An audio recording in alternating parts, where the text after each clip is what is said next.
सर्वशक्तिमते परमात्मने श्रीरामाय नमः। सर्वशक्तिमते परमात्मने श्रीरामाय नमः। सर्वशक्तिमते परमात्मने श्रीरामाय नमः।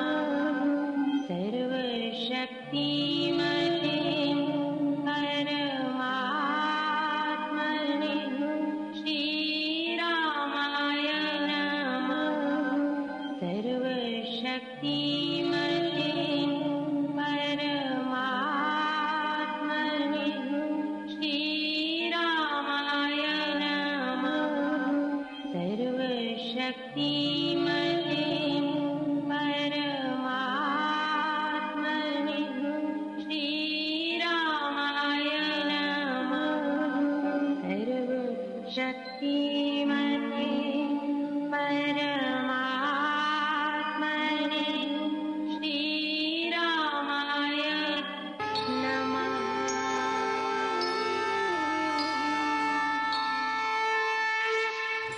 दोनों कर को जोड़ कर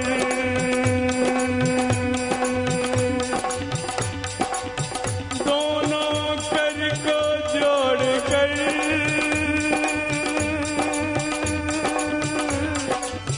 मस्तक घुटने से तुझको प्रणाम मम शत शत कोटि अनेक। स्वागत आदर मान से अभ्यगमन समधान। स्वागत आदर मान से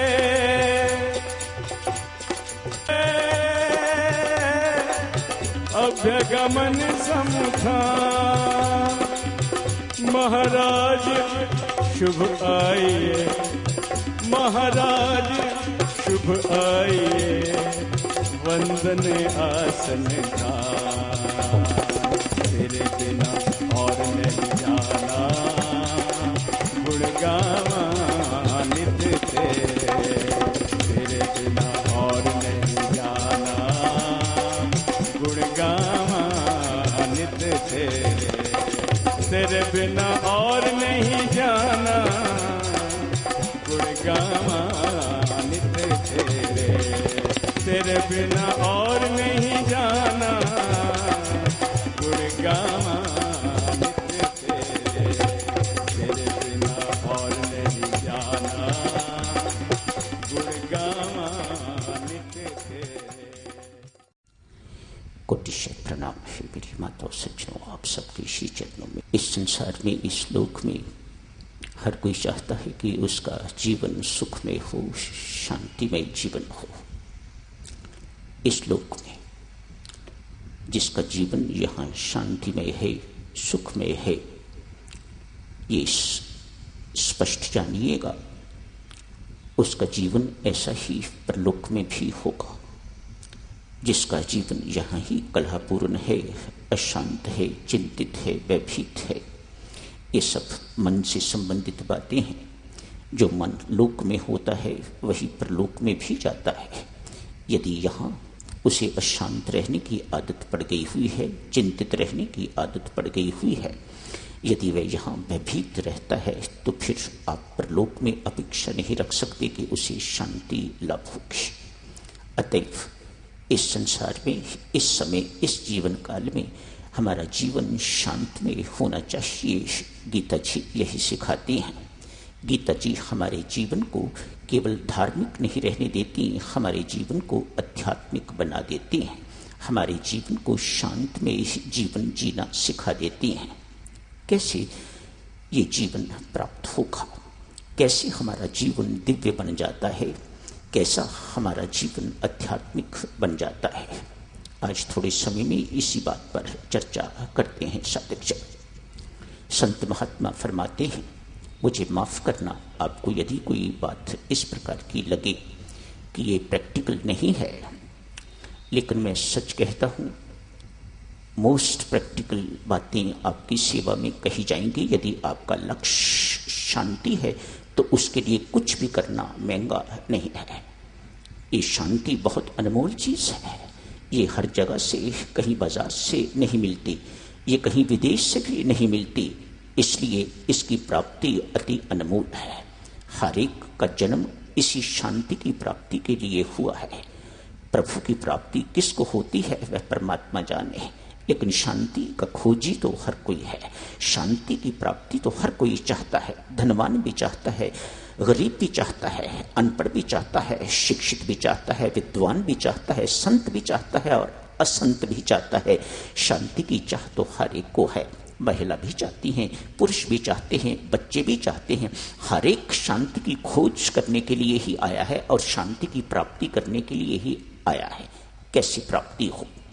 साधकजनों, संत महात्मा फरमाते हैं, इस जीवन में शांत जीवन बिताना चाहते हो तो अंधे बन के रहो और बहरे बन के रहो।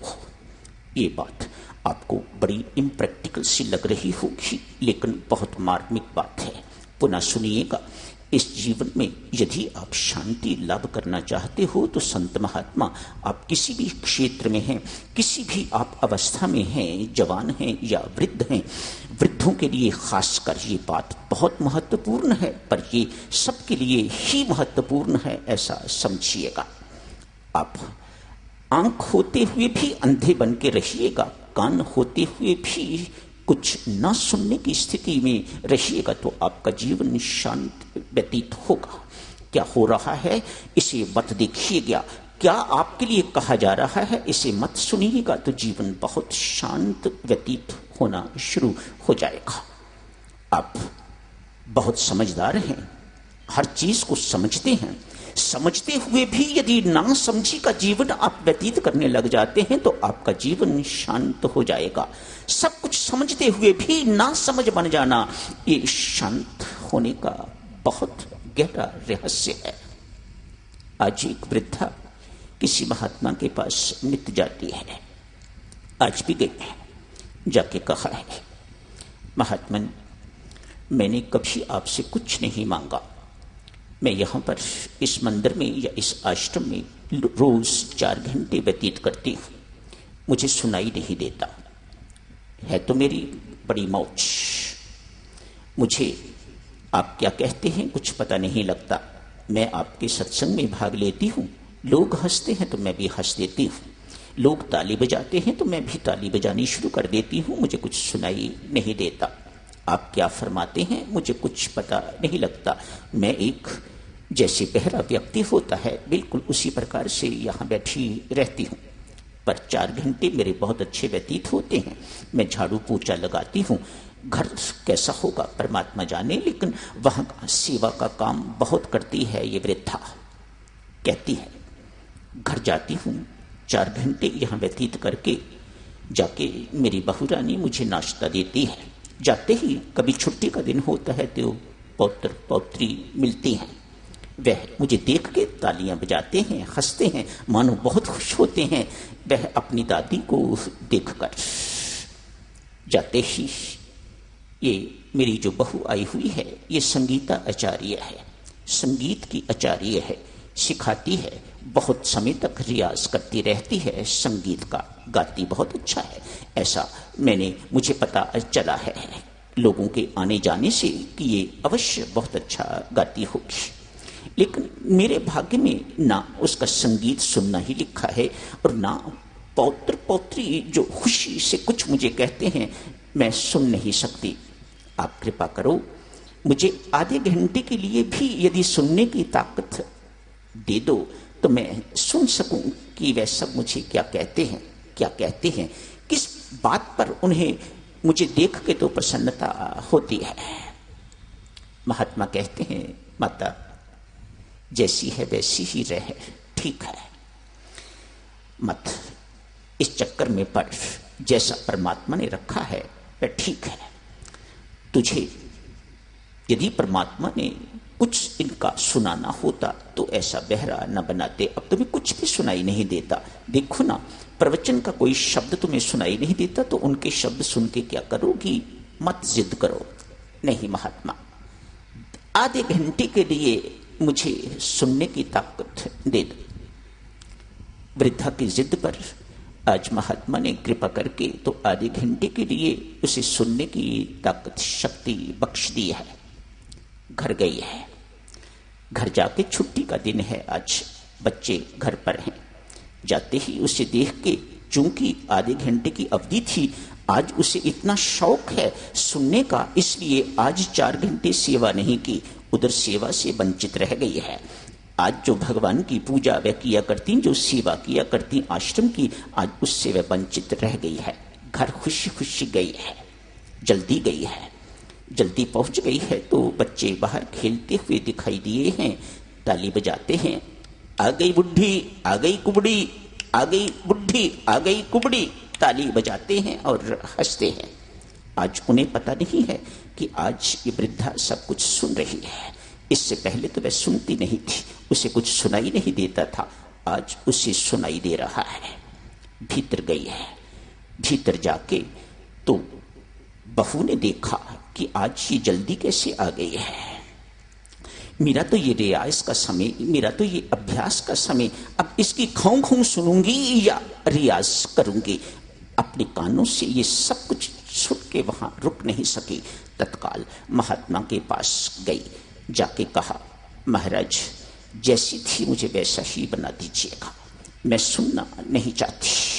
तो साधक जनों, कान होते हुए भी, सुनने की ताकत होते हुए भी आपके अंदर यदि आप ना सुनने की स्थिति को लाभ कर लेते हैं तो आप शांत जीवन व्यतीत कर सकेंगे। मैं तो कहूंगा आप जीने योग्य जीवन व्यतीत कर सकेंगे। अभी जो जीवन है वह जीने योग्य नहीं है। मुझे माफ करना, आप बहुत धनवान हो, बहुत सेठ हो, बहुत कुछ हो आप, लेकिन जो जीवन आप जी रहे हो वह जीने योग्य नहीं है। क्यों? अशांति का भरा हुआ है, कला क्लेश का भरा हुआ है। आज संत महात्मा समझाते हैं, जो आपको दिखाई देता है उसे मत देखो, जो आपको कहा जा रहा है उसे मत सुनो, तो जीवन शांत व्यतीत होना शुरू हो जाएगा। बीती हुई बातों को, उनको याद न रखो, उनके साथ चिपको मत, उनके साथ चिपके मत रहो। जो याद रखने योग्य बातें हैं उन्हें याद रखो, जो भुलाने वाली बातें हैं उनके साथ चिपके मत रहो, उनको पल्ले बांध के न रखो। एक सच्ची घटना आपकी सेवा में साधक जनों हर घर में घटती होगी ऐसी घटना। 2 भाई आपस में अलग हो गए हुए हैं, कोई मेल जोल आपस में किसी प्रकार का नहीं। कभी छोटे भाई ने बड़े भाई के प्रति कुछ इस प्रकार के अपशब्द कह दिए होंगे जो बड़ा भाई आज तक न क्षमा कर पाया है, न भूल पाया है। आज छोटे भाई की पुत्री का विवाह है। आज सोचा बड़े भाई का होना आवश्यक है। सोचो ना, जहां बड़े भाई ने बैठना है वहां बड़े भाई ने ही बैठना है, जहां पिता ने बैठना है वहां पिता ने ही बैठना है। आप उनकी जगह पर किसी ऐरे गहरे को नहीं बिठा सकते। लोग जानते हैं पिता जिंदा है, लोग जानते हैं भाई जिंदा है, क्यों नहीं आया? कितनी शर्मिंदगी की बात। आज छोटा भाई अपनी पत्नी को लेके तो बड़े भाई के घर गया है। बड़े भाई ने देखा कि आ रहा है, कार्ड लिया हुआ है, हाथ में मिठाई का डब्बा है। दरबार खोलने से इनकार कर दिया। खटखटा रहे हैं, खोला, हाथ जोड़ के खड़े हैं दोनों पति पत्नी। तरस आया, द्वार खोला, भीतर गए, जाके अपने मस्तक को भैया के श्री चरणों पर रख दिया।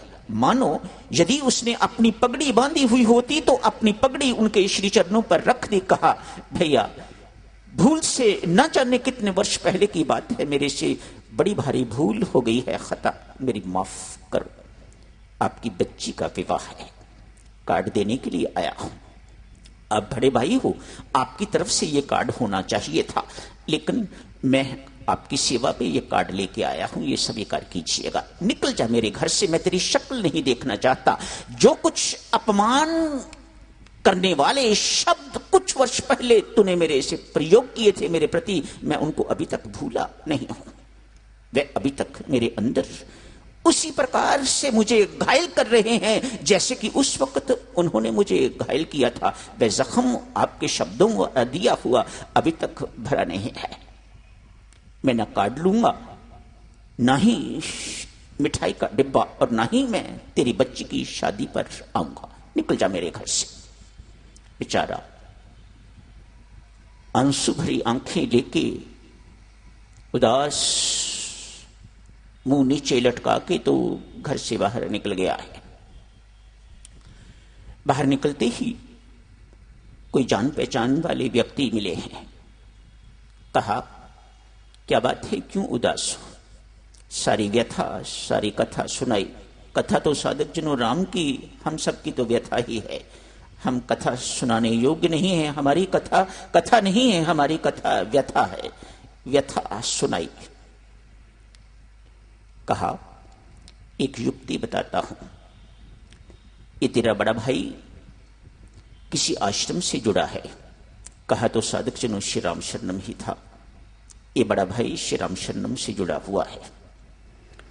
वहां के महाराज की ये बात टालता नहीं है।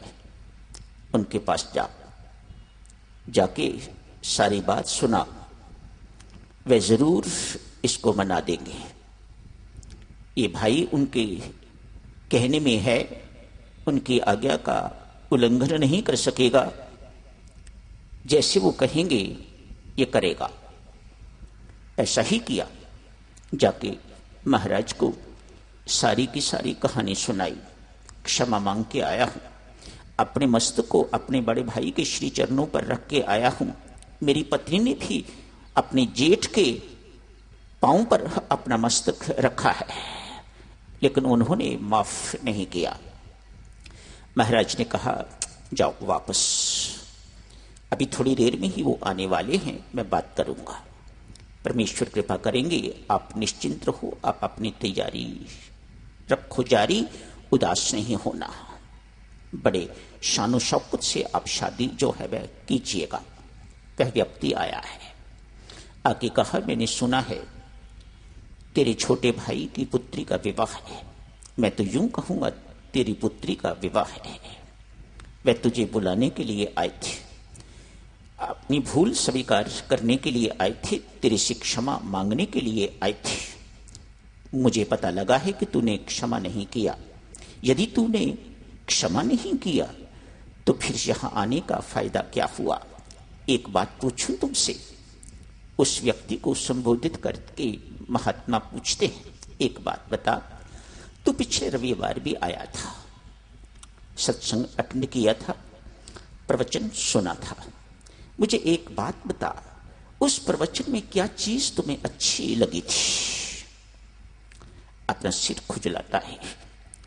प्रवचन का एक शब्द उसे याद नहीं आता। कहा, कोशिश कर, कोई एक शब्द मुझे बता कि उस दिन के प्रवचन में तूने क्या सुना था। आंख बंद कर, आंख बंद करके यहां ध्यान लगा। भूली बिसरी चीजें याद आ जाती हैं। ये पिछले सप्ताह की तो बात है, तूने प्रवचन सुना था। उस प्रवचन का एक शब्द मुझे सुना, क्या था? बहुत कोशिश करने के बावजूद भी कुछ भी याद नहीं आया उस प्रवचन का। महात्मा कहते हैं, कितनी शर्मिंदगी की बात है। जो चीज जिंदगी में याद रखने योग्य है वह तो तुम भूल गए हो, और जो चीज याद रखने योग्य नहीं है उसे पल्ले बांध के बैठे हुए हो। क्या सीखा है यहां आके इतने वर्षों में? बड़ी शर्मिंदगी की बात है तेरे लिए भी, और अधिक शर्मिंदगी की बात है मेरे लिए। जा, एक साधक का जो कर्तव्य है उसे निभा। तेरा कर्तव्य बनता है, जाके आगे होके तू अपने छोटे भाई की पुत्री का विवाह कर। आप माताओं सज्जनों विश्वास करो, ऐसा ही हुआ। बड़े भाई की मति ठीक हुई। जैसे ही मति ठीक हुई तो कहते हैं उसने अपने छोटे भाई का एक पैसा खर्च करने नहीं दिया, सब कुछ अपने खर्चे पर किया है। सुखी जीवन, शांत जीवन बिताना चाहते हो साधक जनों, तो जो चीजें भुलाने वाले हैं उन्हें पल्ले बांध के मत रखो। अपने भूत का भूत अपने सिर से उतार दीजिएगा। ये बहुत परेशान करता है। आप सदैव कहते हो मैं अपने कर्तव्यों का पालन कर रहा हूं। बहुत अच्छी बात है। कर्तव्यों का पालन करना ही देव कर्मयोग है, भक्ति में कर्मयोग है, कर्तव्य का पालन करना। पर यदि आप कर्तव्य क्या है, किसे कहा जाता है, ये समझ के कर्तव्य का पालन करते हो तो मुझे पूर्ण आशा है आप अपने प्रत्येक कर्तव्य को कर्मयोग बना सकते हो। कर्मयोग यही है ना, कर्म ऐसे करो कि वह परमात्मा के साथ जोड़ने वाले हो जाएं, बंधन का कारण संसार के साथ जोड़ने वाले न रहें, वह परमात्मा के साथ जोड़ने वाले हो जाएं। साधारण शब्दों में इसे ही कर्मयोग कहा जाएगा ना, यही कर्मयोग है। आइए साधक जनों, ये कर्तव्य क्या है, थोड़ा इसे समझने की कोशिश करते हैं दो छोटे छोटे दृष्टांतों के माध्यम से। आज एक कोई सेठ बहुत वर्ष पहले विदेश गए थे बिजनेस के सिलसिले में, आज अनेक वर्षों के बाद लौटे हैं। बहुत देर तक विदेश रहे हैं। सुबह की फ्लाइट थी, रिसीव किया है पत्नी ने, और भी कुछ लोग होंगे, रिसीव करके घर आ गए हैं, थोड़ी देर आराम किया है। आज पत्नी ने अपने हाथों से किचन में जाके तो भोजन तैयार किया है। एक मुख्य कुक है घर में और नौकर भी हैं। कभी किचन में जाके मानो महीनों साल बीत जाते होंगे कि वह मालकिन कभी किचन में नहीं जाती। आज पति आए हैं तो उनके लिए अपने हाथों से भोजन बनाने के लिए किचन में गई है। जो चीजें मनपसंद थीं वह सब की सब अपने हाथ से बनाई है। कुक भी वही है, नौकर भी यही हैं, उनकी सहायता भी ले रही हैं, लेकिन सब कुछ अपने हाथ से बनाया है। लंच तैयार हो गया है, टेबल पर रख दिया है। पतिदेव खाने के लिए आ गए हैं। आज दोनों ने बैठ के इकट्ठा खाना खाया है। पूछा, इतने वर्षों के बाद मेरे हाथ का बना हुआ खाना खाया है, कैसा लगा? फिशिंग फॉर ए कॉम्प्लीमेंट, प्रशंसा की उम्मीद है, प्रशंसा की इच्छा है। मेरी माताओं सज्जनों, छोटी छोटी बातें हैं। कुछ भी कर्म करते हो, यश मिलेगा या अपयश मिल के रहेगा। ये तो कर्म के साथ ऐसे ही जुड़े हुए हैं जैसे नदी के साथ दो किनारे, एक इधर है किनारा, एक इधर है, और बीच में नदी बह रही है। कर्म के साथ यश या अपयश, उसका फल तो जुड़ा ही हुआ है। यदि आप किसी भी कर्म के लिए प्रशंसा या धन्यवाद, यश मान की चाह करते हो तो वह कर्म बंधन का कारण बन जाता है। छोटी सी बात है ना। मानो आज ये पत्नी पूछ रही है, इतने वर्षों के बाद मेरे हाथ का बना हुआ खाना खा रहे हो, कैसा लग रहा है? मानो प्रशंसा की चाह है। व्यक्ति प्रशंसा करता है, प्रशंसा तो मिलेगी, लेकिन चाह करनी बहुत बड़ी भूल है साधक जनों। जहां चाह होगी, देखो चाह शब्द को देखो, सब पढ़े लिखे लोग यहां बैठे हुए हो, हो, इस चाह के साथ जहां चाह होगी वहां आह होगी ही होगी। इस शब्द में ही वह है। मानो किसी चाह के बाद आपको दुख ना हो, ये हो नहीं सकता। ये परमात्मा का कानून नहीं है इस प्रकार का। जहां चाह आएगी वहां साथ ही साथ दुख भी आएगा, संकट भी आएगा। चाहे वह अपयश के रूप में आता है, बदनामी के रूप में आता है, माथे पर कलंक के रूप में आता है, पर ये साथ ही साथ होके रहेगा। पति कहते हैं, जिस वक्त ये दम आलू वहां मुझे मिलते नहीं थे तो तेरी याद बहुत आती थी। ये तो स्टफ्ड टमाटो जो बनाती है, ये वहां नहीं मिलते थे। अनेक वर्ष पहले की बात होगी, अब तो सब कुछ मिलता है, सब जगह मिलता है। उस वक्त ये चीजें नहीं मिलती थी। मानो अपनी पत्नी की भूरी भूरी प्रशंसा करे। खाना खा लिया है, रामू नाम का कुक है, उसे कह दिया, रामू आज शाम को मेरी मीटिंग है, मुझे किसी मीटिंग के लिए, जरूरी मीटिंग के लिए जाना है। मैं आज बड़े साहब के साथ खाना नहीं खा पाऊंगी, पर ये चीजें बना देना। ये उन्होंने खा ली हैं। बाकी चीजें जो रह गई हैं, जो उनको पसंद थी, वह रात के भोजन में बना देना। ठीक है मालकिन, ऐसा ही होगा। खाना बनाया है डिनर के लिए। बड़े साहब मेज पर बैठ गए हैं। कुक ने, नौकर ने खाना लगा दिया है। खाना खाया। जो प्रश्न पत्नी ने पूछा था वही प्रश्न कुक ने भी पूछा है। बड़े मालिक, इतने वर्षों के बाद रामू के हाथ का खाना खाया है, कैसा लगा आपको? अरे रामू, क्या बताऊं, इस चीज की जैसे ही मुझे महसूस होती थी, कमी महसूस होती थी, तो तेरी याद बहुत आती थी। वही शब्द जो पत्नी के लिए कहे हैं, वही शब्द रामू के लिए भी कहे हैं। पत्नी भोजन खिला के बाहर बहुत खुश, आज नाचती नाचती चेहरा बहुत चमक रहा है, खाना खिला के गई है। एक सहेली ने पूछा, क्या बात है, आज बहुत खुश दिखाई दे रही हो? अरे आज बहुत वर्षों के बाद वो आए हैं। सुख का अनुभव हो रहा है पत्नी को, नौकर को, कुक को। खाना बनाया है, खाना खिलाया है, अपने घर गया है, जहां भी सर्वेंट क्वार्टर होगा मिला हुआ, वहां गया है। जाते ही पत्नी ने पूछा, क्या बात है, आज इतने लेट हो गए हो? अरे क्या बताऊं, आज बड़े मालिक आ गए हैं। इन लोगों का क्या जाता है, मुंह हिलता है। इतनी सारी चीजें बनाओ, फिर उतने ही बर्तन साफ करने वाले। मानो इसे सुख का अनुभव नहीं हो रहा। ये नौकर मात्र अपना कर्तव्य निभा रहा है, दृष्टि अपने परिवार पर है। वहां मेरी इंतजार हो रही है, वे बच्चे मेरी इंतजार कर रहे हैं, कब पिता आएगा, वहां से कुछ बचा हुआ लाएगा और हम सब इकट्ठे बैठ के खाएंगे। घर भी खाना बना हुआ होता है, पर अक्सर लोग बड़े घरों से थोड़ा बहुत ले जाते हैं। मालिक लोग कह देते हैं, ले जाओ, ये जाके घर बच्चों को खिला देना। उसके मन में किसी प्रकार की प्रसन्नता नहीं है, वह अपना कर्तव्य बना रहा है। एक साधक जनों, एक कर्म को राग सहित कहा जाता है, आसक्ति सहित कहा जाता है, और दूसरे कर्म को जिसे कर्तव्य पालन कहा जाता है, उसे आसक्ति रहित कहा जाता है।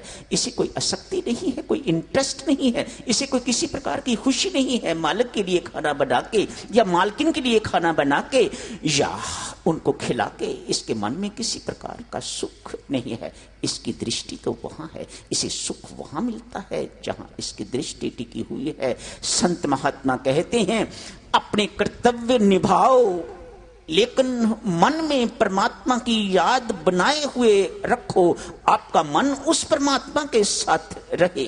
कर्तव्य यहां निभाओ। ऐसे कर्तव्य को कर्मयोग कहा जाता है, भक्ति में कर्मयोग कहा जाता है।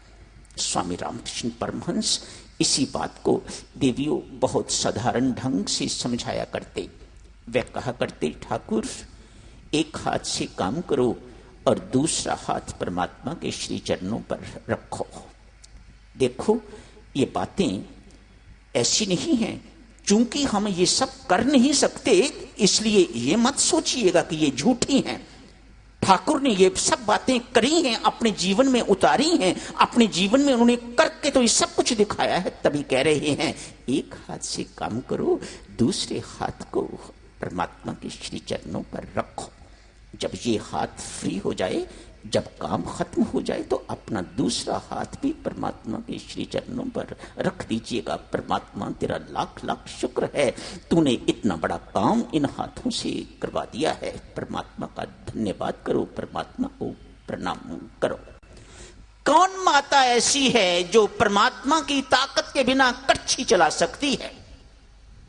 कभी आपने इन बातों पर सोच विचार किया है? कड़छी चल रही है तो साथ ही साथ परमात्मा की याद आनी चाहिए। वह राम, कब कड़छी चलनी बंद हो जाएगी मैं नहीं जानती। आज चलवा रहे हो तो तेरी कृपा है, ये परमात्मा का सिमरन है। गीता जी यही कहती हैं, पार्थ मेरा हर वक्त स्मरण करता हुआ युद्ध कर। मेरा हर वक्त स्मरण करता हुआ, क्या कठिनाई है इसमें? आप कड़छी चला रहे हो तो परमात्मा की याद आनी चाहिए। राम तेरा लाख लाख शुक्र है, तेरी कृपा से, तेरी ताकत से कड़छी हिल रही है। कब हिलनी बंद हो जाएगी कुछ नहीं कहा जा सकता। ये ढंग है परमात्मा को याद करने का, ये परमात्मा का सिमरन है। कौन ऐसा व्यक्ति है जो हर वक्त माला लेके बैठा रह सकता है? कोई नहीं। 2400 घंटों कौन ऐसा व्यक्ति है जो जाप कर सकता है, ध्यान में बैठ सकता है? लेकिन कर्म तो हर एक को 2400 घंटों यदि करने की जरूरत पड़ती है तो वह करता है। व्यक्ति की नींद उड़ जाती है यदि कर्म के साथ इस प्रकार की बात हो। आपने कभी सुबह के 4 बजते नहीं देखे, लेकिन जिस दिन आपको ट्रेन पकड़नी होती है आप बिजनेस के सिलसिले में उठते हो कि नहीं उठते? चाहे अलार्म के माध्यम से, चाहे किसी के माध्यम से आप उठते हो। तो साधक चलो अपने कर्तव्य कर्म को निभाते रहिएगा। एक छोटी सी उदाहरण आप सब लोग जानते हो। एक नर्सिंग होम में एक लेडी डॉक्टर है, उसके पास अनेक महिलाएं आती हैं, बच्चे पैदा होते हैं, 1-2 दिन के बाद वह रख के तो उन्हें छुट्टी कर दी जाती है। पुत्र पैदा होता है, हो उस लेडी डॉक्टर को क्या फर्क पड़ता है? न जाने कितने पुत्र पैदा हो गए हैं, मात्र इतना ही तो कहती है, बहुत बहुत बधाई, पुत्र पैदा हुआ है। दूसरे कक्ष में चली जाती है, वहां डिलीवरी होती है, बच्ची पैदा होती है, वहां भी कुछ कहती होगी। उसका रूटीन है, अपने कर्तव्य को निभा रही है वह लेडी डॉक्टर। आज किसी के घर 10 वर्ष के बाद पुत्र पैदा हुआ है, खुशियों का कोई ठिकाना नहीं, लख लख बधाइयां, मिठाई लड्डू डब्बे भी वहीं आ गए हैं। डॉक्टर साहब के घर भी जाता है डिब्बा, नर्सों को भी कोशिश की जाती है कि उनका मुंह मीठा करवाया जाए। 2 ही दिन के बाद बच्चे की मृत्यु हो जाती है। लेडी डॉक्टर क्या कहती है जाके? माफ करना, बहुत कोशिश करने के बावजूद भी हम आपके पुत्र को बचा नहीं सके। एक सफेद कपड़ा उसमें लपेट देती है और कहती है, मेहरबानी करके इस बच्चे को आप अब ले जाइएगा, यहां कमरा किसी और को अलॉट किया हुआ है। अपना कर्तव्य निभा रही है, ना उसे हर्ष है और ना ही उसे किसी प्रकार का दुख है। आप सोचते हो साधक जनों, घर जाते भी उस लेडी डॉक्टर की यही हालत होती होगी? यदि घर जाके भी वह इसी प्रकार से अपना कर्तव्य निभाती है जैसे वह हॉस्पिटल में निभा रही है, जैसे एक स्टेट बैंक का एम्प्लॉई कैश लाखों रुपयों को होल्ड करता है, उसमें से 1 पैसा भी अपनी जेब में नहीं डाल सकता। क्यों? मेरा नहीं है। घर जाके वही डॉक्टर या स्टेट बैंक का एम्प्लॉई, हेड कैशियर, ये मेरा घर है, ये मेरे पुत्र हैं, सब कुछ भूल जाता है कि सब परमात्मा का है। जब ये याद रहे सब परमात्मा का है और मैं परमात्मा का नौकर बन के उसके दिए हुए कर्तव्यों को निभा रहा हूं, तो ये कर्म योग बन जाता है। अन्यथा ये कर्म भोग बन जाता है, दुख का कारण बन जाता है, जन्म मरण का चक्कर का कारण बन जाता है। पूर्ण आशा है सरल शब्दों में कर्तव्य निभाने का क्या अभिप्राय है आप सबको स्पष्ट हो गया होगा। इस प्रकार से कर्तव्य निभाइएगा, इस प्रकार से कर्तव्य कीजिएगा, इस प्रकार से कर्म कीजिएगा, छूटता नहीं है। साधक जनों, अर्ज की थी आप जी से, गीता जी की सर्वश्रेष्ठ टीका है श्री रामायण जी। रामायण जी में जो करके दिखाया गया है वही कृष्ण अवतार में गीता जी में लिखा गया है। स्वामी जी महाराज बड़े स्पष्ट शब्दों में कहते हैं, ठीक भी है। तो मानो जितने भी रामायण जी के किरदार हैं, अभिनेता कहिए, जो भी पात्र हैं, उन्होंने सब चीज अपने जीवन में पहले उतारी है और फिर उसे गीता जी में लिखा है। प्रामाणिक चीजें हैं। आओ साधक जनों, 2 पात्र श्री रामायण जी के लेते हैं। कोशिश होगी 3 पात्र यदि बात हो सके समय के अनुसार, पर 2 पात्र तो सुनिएगा। आज सर्वप्रथम प्रभु राम की बात करते हैं। प्रभु राम को पूर्ण कर्मयोगी कहा जाता है, आदर्श कर्मयोगी कहा जाता है। भगवान श्री कृष्ण को कर्मयोग के आचार्य कहा जाता है, इन्हें आदर्श कर्मयोगी कहा जाता है। आचार्य तो पढ़ाने वाला होता है, बताने वाला होता है। रामायण जी में साधक जनों बहुत उपदेश नहीं है, और महाभारत काल में उपदेश ही उपदेश हैं। गीता जी ही देखो, भगवान राम ने एक आदर्श कर्मयोगी का रूप किस प्रकार से प्रस्तुत किया है। अनेक घटनाएं हैं, लेकिन आज आपके सामने एक घटना जिससे आपको पता लगेगा हमें प्रभु राम की तरह कर्मयोगी किस प्रकार से बनना चाहिए, किस प्रकार से बनना है। ये सिलेबस है हमारा। प्रभु राम वन यात्रा के वक्त आगे आगे चलते हैं, बीच में सीता जी हैं, लक्ष्मण जी पीछे पीछे चलते हैं। बड़ा सुंदर क्रम है। आगे आगे परमात्मा है, बीच में माया है और सबसे पीछे जीव हैं। हम सब बातें साधक जनों आध्यात्मिक कर रहे हैं। आध्यात्मिक दृष्टि से इनका क्या अभिप्राय है? क्यों हम अपना जीवन धार्मिक नहीं आध्यात्मिक बनाना चाहते हैं? शांति आध्यात्मिक जीवन में है, शांति धार्मिक जीवन में नहीं मिल पाती। कुछ ना कुछ लड़ाई झगड़े होते ही रहते हैं। ट्रस्ट है बहुत बड़ा। आप देखो, एक व्यक्ति की बात दूसरा व्यक्ति नहीं मानता, ये आध्यात्मिकता के चिन्ह नहीं है। आप धार्मिक हैं, लेकिन ये मतभेद, ये भेदभाव बना रहता है। मानो आपको अपने आप को सोचना चाहिए कि अभी अध्यात्म हमारे जीवन में नहीं आया है। अध्यात्म जब जीवन में आएगा तो फिर व्यक्ति कुछ करता हुआ दिखाई नहीं देता, फिर दिखाई देता है कि सब कुछ परमात्मा की इच्छा से हो रहा है। तब समझिएगा कि आध्यात्मिक आपके जीवन में आ गया है। ये सत्य है, सत्य भी यही है। और सत्य के पास जितना जाओगे, जितना उसके समीप जाओगे, जितना अधिक समीप जाओगे, उतना आपके अंदर सत्य उतरेगा, अन्यथा नहीं। सत्य के पास जाओगे तो सत्य के पास शांति के अतिरिक्त और कुछ नहीं। असत्य जीवन ही अशांति का कारण है। सत्य के पास जाओगे तो आपको शांति भरपूर मिलेगी। क्यों? सत्य शांति से भरा पड़ा है। प्रभु राम आगे आगे चलते हैं, बीच में माया है, पीछे जीव। बीच में माया, जैसे हम लोग हैं संसार के बीच,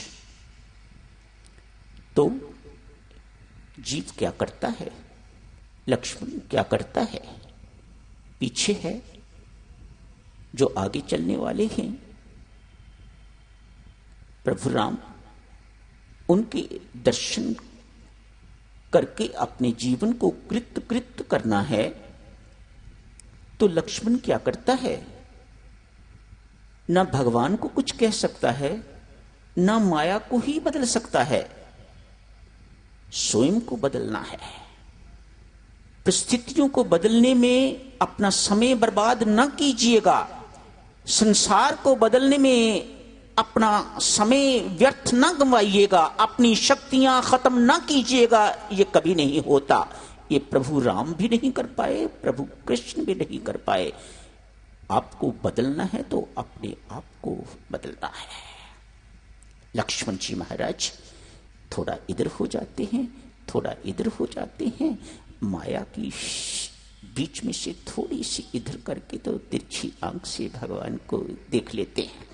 इधर से भी देख लेते हैं, इधर से भी देख लेते हैं। ना माया को कुछ कहा जा सकता है और ना ही भगवान को कुछ कहा जा सकता है। आज साथियों, तीनों बैठे हुए हैं एक पेड़ के नीचे।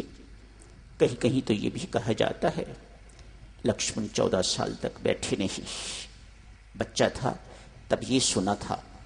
लक्ष्मण 14 साल सोया नहीं और लक्ष्मण 14 साल कहीं बैठा भी नहीं, खड़ा रहा है। ये लक्ष्मण जी के लिए कहा जाता है।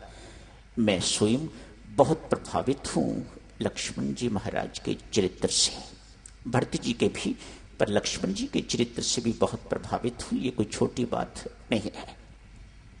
आज लक्ष्मण को महसूस हो रहा है सेवक कैसा होना चाहिए, वह जो स्वामी के दिल की बात जानने योग्य हो गया हुआ है वह सेवक है। अन्यथा अभी सेवकाई बहुत दूर है। अभी तो आप झाड़ू पोछा लगाने वाले हो, जूतियां ठीक करने वाले हो, किताबों का काम करने वाले हो। अभी आपके अंदर आध्यात्मिकता नहीं आई है। आध्यात्मिकता आपको नौकर बनाएगी, सेवक बनाएगी, आपको झुकना सिखाएगी। तब आपकी सेविक का जो सेवा है वह परमात्मा के घर में कबूल होती है, गुरु दरबार में कबूल होती है। स्वामी तब सेवा कबूल करते हैं। आज बैठे हुए हैं। लक्ष्मण को लगा प्रभु को प्यास लगी है। लक्ष्मण कहते हैं प्रभु मुझे प्यास लगी है, आपकी इजाजत हो तो मैं पानी पी आऊं और आपके लिए भी थोड़ा लेता आऊं। प्रभु मुस्कुराए, मानो प्रसन्नता से मुस्कुरा रहे हैं। लक्ष्मण को पता लग गया है कि मुझे प्यास लगी हुई है, पर मुझे पता है कि लक्ष्मण को प्यास नहीं है, झूठ कह रहा है। आप कहो तो मैं पानी पी आऊं और आपके लिए भी लेता आऊं। भगवान मुस्कुरा के कहते हैं जाओ ले आओ, खुद भी पी आओ और मेरे लिए भी, हमारे लिए भी लेते आओ। मां सीता क्या देखती है, भगवान के पांव कांटों से छलनी हो रहे हैं। लक्ष्मण तो ये दृश्य देख नहीं सकता। मां सीता ने देख के कहा प्रभु आपके पांव कांटों से भरे पड़े हैं, आप इजाजत दो तो मैं एक एक करके ये कांटे निकाल दूं। साधक जनों, राम यहां नेतृत्व कर रहे हैं। आप अपने घर का नेतृत्व करते हो, आप अपने घर का नेतृत्व करते हो, आप अपने घर का नेतृत्व करते हो। नेतृत्व करने वाले जरूरी नहीं कि नेता ही होते हैं। हर एक अपने अपने घर का, अपने अपने परिवार का नेतृत्व करता है। नेतृत्व का उद्देश्य क्या होना चाहिए, साधक जनों, प्रभु राम से सीखने की आवश्यकता है। हम तो इसलिए नेतृत्व करते हैं कि लोग हमें देखें कि हम आगे चलने वाले हैं, हमारे पीछे बहुत चलने वाले हैं। हमारा उद्देश्य मात्र नेतृत्व करना होता है, प्रदर्शन होता है, यशमान की प्राप्ति होता है। प्रभु राम का ये उद्देश्य नहीं है। प्रभु राम इसलिए नेतृत्व करते हैं ताकि पिछले चलने वालों के लिए कांटे अपने पांव में लेके तो उनके लिए कांटे साफ कर सकें, उनको कांटे चुभने ना पाए। आप मेरी बात समझ रहे हो ना। प्रभु राम नेतृत्व क्यों करते हैं, इसलिए कि जो मेरे पीछे चलने वाले हैं वह उन्हें कांटे चुभे ना, इसलिए अपने पांव में कांटों को धारण कर लेते हैं। आज मां सीता ने जिस वक्त कहा प्रभु आपके पांव से कांटे निकाल दूं, भगवान कहते हैं ना ना सीता, तेरा काम तो है लोगों को मेरी शरण में लेके आना, ना कि जो मेरे शरण में आए हुए हैं उन्हें निकाल के दूर फेंकना। इसलिए मेरे पांव से कांटे ना निकाल। सीता कहती है प्रभु जो आज्ञा, पर आप स्वयं तो निकाल सकते हो, आप स्वयं निकाल लो। प्रभु राम चेष्टा कर रहे हैं कांटे निकालने की, एक कांटा भी निकला नहीं है। मां सीता पूछती है प्रभु क्या बात है, कांटे क्यों नहीं निकाल रहे आप? प्रभु राम कहते हैं सीते, मेरे 2 अंगों में बड़ी भारी दुविधा है। ये मेरे हाथ है ना, ये न्याय के पक्ष में है, इसीलिए मैं धनुषधारी हूं। कुकर्मी को, दुष्कर्मी को दंड देता हूं। ये मेरे हाथ न्याय के पक्ष में हैं, ये कोशिश कर रहे हैं कांटे निकालने की, लेकिन क्या करूं, मेरे चरण करुणा के पक्ष में हैं, कृपा के पक्ष में हैं। वह मेरे से पूछ रहे हैं, फूल तो हर कोई स्वीकार करने को तैयार है, कांटे कौन स्वीकार करेगा? इसलिए मैं इन कांटों को नहीं निकाल पा रहा। लक्ष्मण पानी लेके आ गए हैं, आके बड़े डरते डरते पानी रखा है, प्रभु के चरणों में, मां सीता के चरणों में प्रणाम किया है। प्रभु राम कहते हैं, लखन तुझे समझना बहुत मुश्किल है।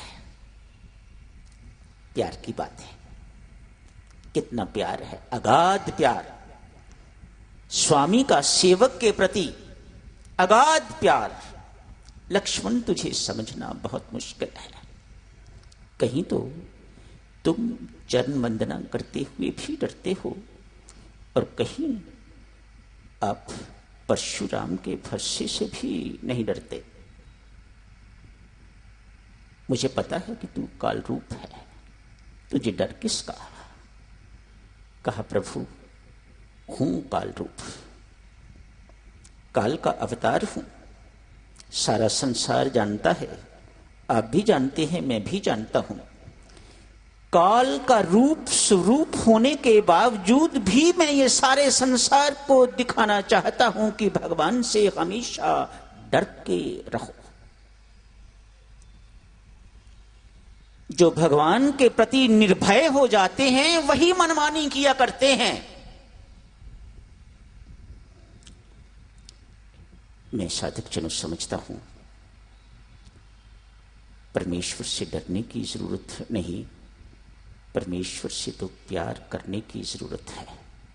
हां, पाप करने से डरने की जरूरत है। लक्ष्मण जी का यही अभिप्राय है। एक पात्र और साधक जनों, मां सीता, बहुत कम उपदेश दिए हैं उन्होंने अपने जीवन से, उनका जीवन ही उपदेश है। धन्य है मां सीता जिनका जीवन ही उपदेश है। आज सब बैठे हैं, मां सीता कहती हैं, देवियों सबके लिए ये उपदेश संबोधित तो आपको कर रहा हूं, पर सबके लिए। मां कहती हैं, जीवन पथ पर जो पथिक चलते हैं उनके जीवन में 3 समस्याएं आया करती हैं। अनेक समस्याओं की मां बात नहीं कर रही, और उनकी समस्या कोई ऐसा भी समस्या नहीं है कि व्यापार में घाटा पड़ गया है, पुत्र चाहिए, रोग आ गया है, यहाँ भटकना है, वहाँ भटकना है। ये तो हमारी समस्याएं हैं, ये तो संसार की समस्याएं हैं। दिव्यों की दिव्य समस्याएं हुआ करती हैं और दिव्य ही उपाय हुआ करते हैं। मां सीता कह रही है, जीवन पथ पर चलते हुए पथिक के सामने 3 समस्याएं आया करती हैं। जो चल रहा है सबसे पहले उसके सामने श्रम की समस्या आती है, थक जाता है, पथिक चलता चलता थक जाता है। एक समस्या श्रम, दूसरी समस्या भ्रम। उसे थोड़ी दूर जाके मन में शंका उठती है, जिस रास्ते पर मैं चल रहा हूं वह रास्ता ठीक है कि नहीं, कहीं ऐसा तो नहीं कि ये मुझे इस ओर जाना चाहिए और मैं इस ओर जा रहा हूं। ये मन में भ्रम पैदा होता है। तीसरी समस्या है, पथिक चलता जा रहा है, चलता जा रहा है, चलता जा रहा है, लेकिन अभी तक मंजिल नहीं मिली, लक्ष्य नहीं मिला, उस साध्य तक नहीं पहुंचा जिसके लिए ये साधन कर रहा है। दुख होता है। 3 समस्याएं, भ्रम, श्रम एवं दुख। मां सीता कहती हैं, मेरे जीवन में ये तीनों समस्याएं नहीं हैं। एक पथिक के जीवन में ये समस्याएं आती हैं, पर मेरे जीवन में ये तीनों समस्याएं नहीं हैं। भगवान पूछने वाले हैं, सीते तू ये कैसे कह रही है? ये समस्याएं तो हर पथिक के जीवन में आती हैं, तू भी पथिक ही है ना, तेरे जीवन में ये समस्याएं नहीं हैं, जरा खोल के समझाओ। मातेश्वरी समझाती हैं, कहती हैं, प्रभु मेरे आगे, मेरा नेतृत्व करने वाले मेरे आगे हैं आप, इसलिए मेरा रास्ता ठीक है या नहीं ये भ्रम मुझे नहीं हो सकता। क्यों? मेरा मार्गदर्शक आगे चल रहा है। मानो मातेश्वरी सीता आप सबको सुझाव दे रही हैं, आप भ्रम रूपी समस्या से जीवन में बचना चाहते हो तो परमात्मा से प्रार्थना करो, अपने पथ पर मुझे चलाओ, पथ पतन ना पाऊं मैं। परमात्मा से प्रार्थना करो, मुझे अपने पीछे चलने की ताकत दीजिए। बहुत ताकत चाहिए, बहुत बल चाहिए साधक जनों परमात्मा के पीछे पीछे चलने के लिए। हम तो इतने होशियार हैं, परमात्मा को अपने पीछे चलाना चाहते हैं, फिर दुखी नहीं होंगे तो क्या होंगे? हमारे दुख का कारण ही यही है। हम सबसे यही अपेक्षा रखते हैं कि हर कोई हमारी इच्छा के अनुसार चले, इंक्लूडिंग परमात्मा। आप अपने अपने दिल से पूछ के देखो, क्या ये बात सत्य है कि नहीं? हर कोई ये चाहता है कि परमात्मा ही नहीं, हर कोई जितने भी हैं वे सब मेरी इच्छा के अनुसार चलें। ये साधक जनों हमारे दुख का बहुत बड़ा कारण है। परमात्मा की इच्छा के अनुसार जीना सीखो, मौज है। उसे अपनी इच्छा के अनुसार न चलाओ, तब जीवन में भ्रम नहीं आएगा। मेरे जीवन में श्रम की समस्या भी प्रभु नहीं है। वह कैसे? मेरे पीछे पीछे तो चलती हो तुम, फिर थकान क्यों नहीं महसूस होती? मां सीता कहती है, प्रभु जो चलेगा वो थकेगा,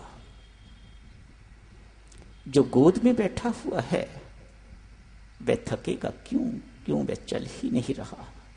मैं तो हमेशा अपने आप को आप जी की गोद में बैठी हुई मानती हूं। देखो ना, जो मैं कह रही हूं उसका प्रमाण भी देती हूं। पसीने की बूंदें आपके माथे पर हैं, मेरे माथे पर नहीं, कहीं नहीं। पसीने की एक बूंद नहीं। जो चलेगा प्रभु वह थकेगा। साधक जनों, ये बात अक्षरशः सत्य है। इतनी चलने में थकान नहीं जितनी थकान हमें इस बात की महसूस होती है कि हमारे ऊपर बहुत बड़ा बोझ है। अकर्ता होके जो कुछ भी करता है, कल वर्किंग डे है, आप जाओगे कामकाज के लिए, मेरे हाथ जोड़ के इस विनती को स्वीकार कीजिएगा। घर से निकलने से पहले ही ये निश्चय करके चलिएगा, परमात्मा जो करोगे आप करोगे, मैं कुछ नहीं करने वाला। अकर्ता भाव से जाइएगा, नॉन डूअरशिप भाव से जाइएगा। शाम को मैं आश्वासन देता हूं साधक जनों, आपको एक कप चाय या कॉफी पीने की जरूरत नहीं पड़ेगी। क्यों? आपको थकान महसूस नहीं होगी। थकान काम की नहीं है, थकान क्रिया की नहीं है, थकान कर्तृत्व की है। मैं करने वाला हूं, इस डूअरशिप की थकान है। मां सीता समझाती है, जिसे आपने गोद में उठाया हुआ है उसे थकान क्यों होगी? मेरे जीवन में लक्ष्य प्राप्त नहीं हुआ, ये दुख भी नहीं है। क्यों? लक्ष्य तो मेरे साथ है। सुखी शांत जीवन व्यतीत करना चाहते हो तो मां सीता की इस शिक्षा को पल्ले बांध लो साधक जनों। परमेश्वर की इच्छा के अनुसार चलना है। परमेश्वर को सब कुछ करने दीजिएगा। वह सब भरत को पद मिल गया है। थोड़ी सी बात भरत के बिना पूरी नहीं होगी। भक्त को पद मिल गया है। जाके राज्य कर। भक्तजनों, सब हिंदी जानते हैं। पद और मद में बहुत थोड़ा अंतर है। पद का पहला अक्षर प और उससे बिल्कुल अगला ही अक्षर म है। इस प को हटा के यदि मां लग जाता है, मानो स्पष्ट किया जा रहा है पद मिलते किसी के अंदर मद ना आए, वह कोई शूरवीर होगा। मद आके रहता है। भरत जी महाराज ने इस पद को स्वीकार कर लिया है। पता लग गया है जो ये कह रहे हैं मुझे ऐसा ही करना होगा। भरत की जीत है या राम की, कहना बहुत कठिन है। प्रेम की जीत है जो दोनों में है। भरत जी महाराज कहते हैं, प्रभु मैं आपकी आज्ञा को शिरोधार्य करता हूं। सब चीजों में रहते हुए, बिना छोड़े हुए भी आदमी किस प्रकार से सब चीजों को छोड़ा हुआ महसूस कर सकता है, ये मैं करके दिखाऊंगा। मुझे आधार दीजिएगा, आधार मुझे सहारा दीजिएगा। भगवान बहुत प्रसन्न होते हैं। चरण पादुका पर खड़े होके पांव लगा के तो अपने हाथों से भरत को सौंप देते हैं। लो भरत, ये आधार ले जाओ। भरत जी महाराज ने चरण पादुका को अपने सिर पर रख लिया है। भगवान पूछते हैं, भरत ये आधार है या भार? चुटकी लेते हैं भगवान भी अपने भक्त की महिमा को प्रकट करने के लिए। ये क्या कहता है? दूसरों को सुनाने के लिए, बताने के लिए। ये भरत ये सिर पर रख ली है, ये आधार है कि ये भार? भरत जी महाराज कहते हैं, संसार को तो ये भार ही दिखाई देगा प्रभु, लेकिन है ये आधार। कैसे? कहता है प्रभु, बच्चा बच्चा जानता है इस शरीर का भार उठाने वाले ये पद, जो पद मिला है साधक जनों, इनको भी पद कहा जाता है। बस समझने की जरूरत है कौन सा पद मिला है। वह पद यदि आदमी ये समझने लग जाए कि ये पद है जो सारे शरीर का बोझ उठाता है, हर किसी को जो पद दिया जाता है वह बोझ उठाने के लिए, दूसरों की समस्याओं का बोझ हल्का करने के लिए ही मिलता है। आदमी अपना आप उसमें प्रवेश कर लेता है तो मद आके रहेगा। यदि अपना आप बीच में नहीं डालता तो वह मदहीन होके उस पद को बहुत अच्छी तरह से निभाता है। भरत जी ने ऐसा ही किया है। ये पद हैं साधक जनों, पांव हैं, पूजनीय हैं। हर कोई पांव को पूजता है, कोई सिर को नहीं पूजता, कोई सिर को नमस्कार नहीं करता। आप पांव को छूते हो, क्यों? ये सारे शरीर का बोझ उठाते हैं। ये कोई छोटी बात नहीं, जीवन भर बोझ उठाते हैं और बोझ उठाने वाले का पद बहुत उच्च होता है। ये पांव आपके वंदनीय बन गए हैं, वंदनीय बन जाते हैं, पूजनीय बन जाते हैं। पादुका तो इसके भी नीचे है ना? पादुका तो इसके भी नीचे है, पांव के भी नीचे है। इसलिए जगह जगह पर चरण पादुका की पूजा होती है। भरत जी महाराज ने उन्हें सिंहासनारूढ़ कर दिया है, सिंहासन पर रख दिया है।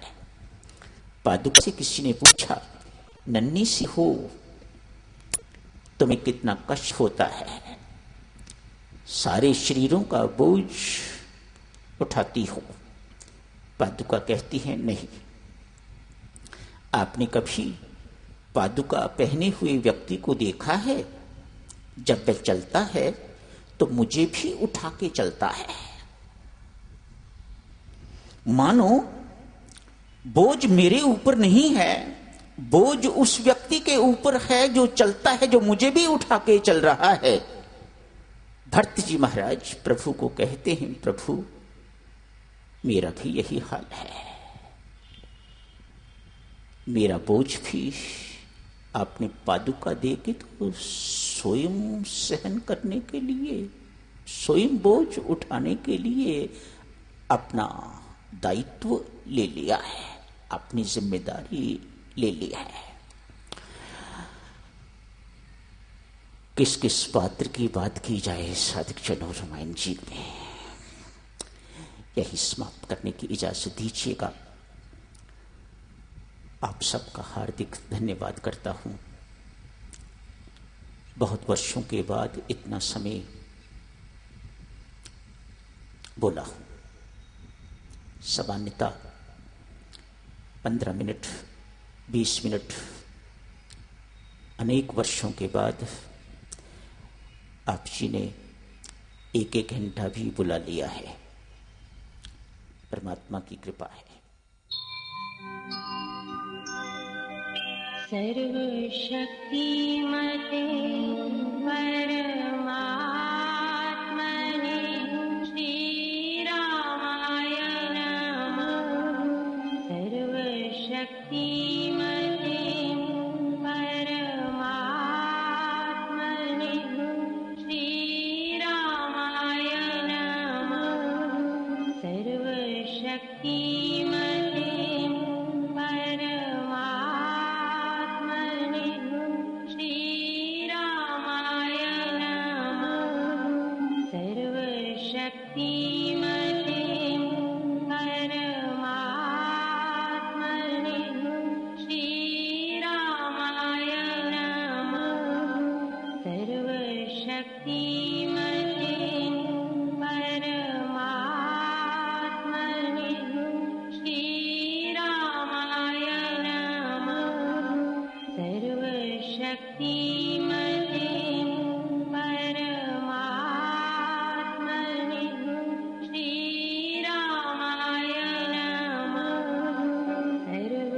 शक्तिमते